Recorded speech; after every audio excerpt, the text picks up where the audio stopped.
हम हार्ट का डॉक्टर है, डॉक्टर कृपाहरण है। हम अपोलो चेन्नई हॉस्पिटल में काम कर रहा हूँ। हम यहाँ पे पहली बार यहाँ पे अपोलो इन्फॉर्मेशन सेंटर बरपेटा में ओपन कर रहा हूँ आज से। इसके बाद हम हार्ट के यहाँ पे प्रिलिमिनरी चेकअप जिस लोगों का हार्ट का कोई समस्या है, चेकअप होना है, यहाँ पे प्रिलिमिनरी चेकअप होगा। उनका छाती में दर्द है, साँस कष्ट है, कोई चक्कर है, घबराहट है, वो आके यहाँ पे डायग्नोस कर सकता है। प्रिलिमिनरी टेस्ट यहाँ पे बरपेटा में होगा और आगे किसी लोगों का कोई एंजियोग्राम की ज़रूरत पड़ेगा और स्टेंट की ज़रूरत पड़ेगा और बाईपास की ज़रूरत पड़ेगा।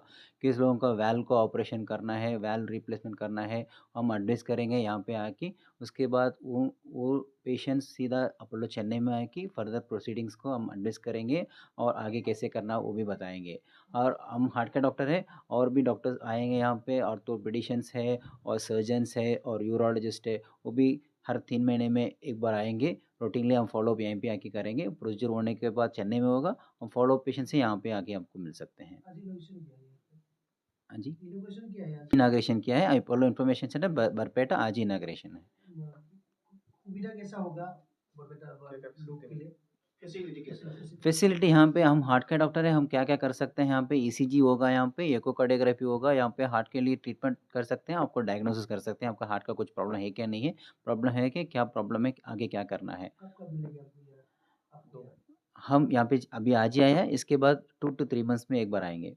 ইনফৰমেশ্যন চেণ্টাৰ কৰিছোঁ ইয়াতে অকল ডক্টৰ্ছৰ OPDৰ বাহিৰেও ইয়াতে আমাৰ ডক্টৰ্ছবিলাক আহিছে আজি কাৰ্ডিঅলজিষ্ট আহিছে আপোনালোকে দেখিছে আৰু এই মাহৰ শেষৰ পিনে আমাৰ স্পাইনৰ ডক্টৰ আহি আছে প্ৰত্যেক 2 মাহৰ মূৰে ডক্টৰবিলাক ৰিপিট ঘূৰি আহি থাকিব এপাৰ্ট ফ্ৰম আপোনাৰ OPDৰ বাহিৰেও আপোনালোকৰ কি ফেচিলিটি পাব ইয়াতে ছাপ'জ আপোনাৰ ডক্টৰ্ছৰ এপইণ্টমেণ্ট লগা হ'ল আপোনাৰ চেন্নাইত মানুহজন ডাইৰেক্টলি গুচি যোৱাতকৈ ইয়াতে এপইণ্টমেণ্ট লৈ কিনে আপুনি যাব পাৰিব 1 নম্বৰ 2 নম্বৰ ইয়াৰ পৰা যিখিনি পেচেণ্ট যায় আমি তাতে ফ্ৰী ৰেজিষ্ট্ৰেশ্যন দি দিওঁ আপোনাৰ তাতে ৰেজিষ্ট্ৰেশ্যনৰ নামত এক্সট্ৰা খৰচা কৰিব নালাগে তাৰ উপৰিও আমি কি কৰোঁ তাতে আমাৰ ট্ৰেন্সলেটৰ থাকে তাতে আমাৰ নৰ্থ ইষ্ট হেল্প ডেস্ক আছে তাতে অলৰেডি আমাৰ মানুহ কিছুমান এপইণ্টমেণ্ট আছে আপলৰে ছাপ'জ ক'ত যাব লাগে কেনেকৈ যাব লাগে কোনটো ডক্টৰ লগ ধৰিব লাগে কোনটো ফ্ল'ৰত পাব কি পাব গোটেইখিনি এটা ষ্টেপত গাইড কৰিবৰ কাৰণে আমাৰ তাতে মানুহ আছে থাৰ্ডলি আমাৰ যিখিনি পেচেণ্ট যায় ইয়াৰ পৰা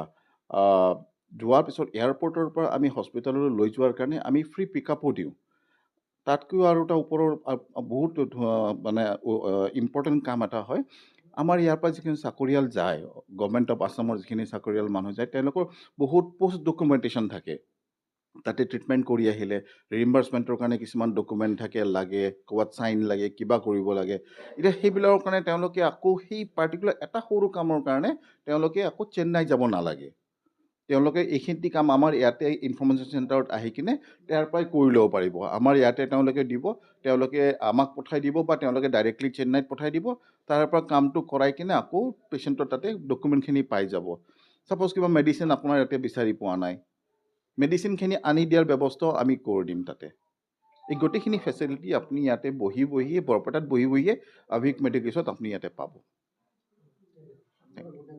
মোৰ ৰাজু শৰ্মা DGM হেল্থ ছাৰ্ভিচৰ আমাৰ এটা ৰিজনেল অফিচ আছে ৰাজগড় আমি তাতেই বহোঁ